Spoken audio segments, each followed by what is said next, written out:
আসসালামু আলাইকুম রহমতুল্লাহি ওয়া প্রিয় ফেসবুক বন্ধুগণ, আশা করি সকলেই ভালো আছেন। অনেক দিন পরে ফেসবুকে লাইভে আসলাম।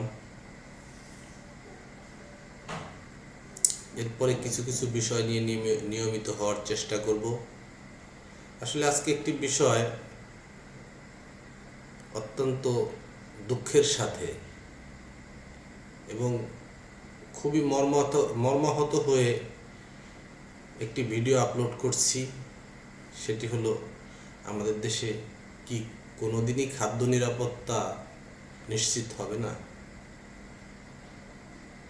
আমরা যা খাই সেটা হোক প্যাকেটজাত দ্রব্য, হোক সেটা খোলা বাজারের পণ্য, তরিতরকারির থেকে শুরু করে চাউল, আটা, ময়দা এবং বাংলাদেশের যত প্রকার খাদ্যপণ্য আছে সব খাদ্যপণ্যই আমার মনে হয় ভেজালের সয়লাব। পৃথিবীতে এমন দেশ আছে কিনা জানি না, বাংলাদেশের অনেক নামি দামি সাংবাদিক, বুদ্ধিজীবীরাও এ বিষয়ে তাদের মতামত ব্যক্ত করেছেন, আক্ষেপ করে বক্তব্য দিয়েছেন। ইউটিউব, ফেসবুক, ইনস্টাগ্রাম অনেক কিছুতেই তারা তাদের এই খাদ্য নিয়ে আক্ষেপ প্রকাশ করেছেন।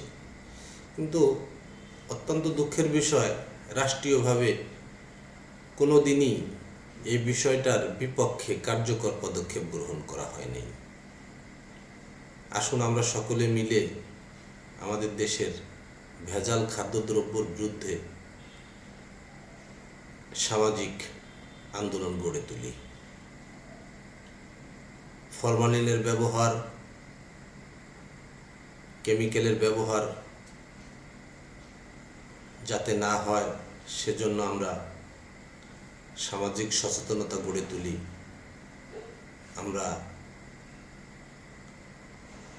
ভালো খাদ্য গ্রহণ করব, প্রাকৃতিক খাদ্য গ্রহণ করব।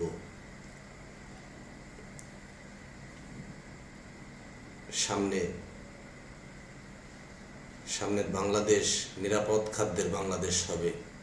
সকলেই ভালো থাকবেন। আসসালামু আলাইকুম রহমতুল্লাহি ওয়া বারাকাতুহু।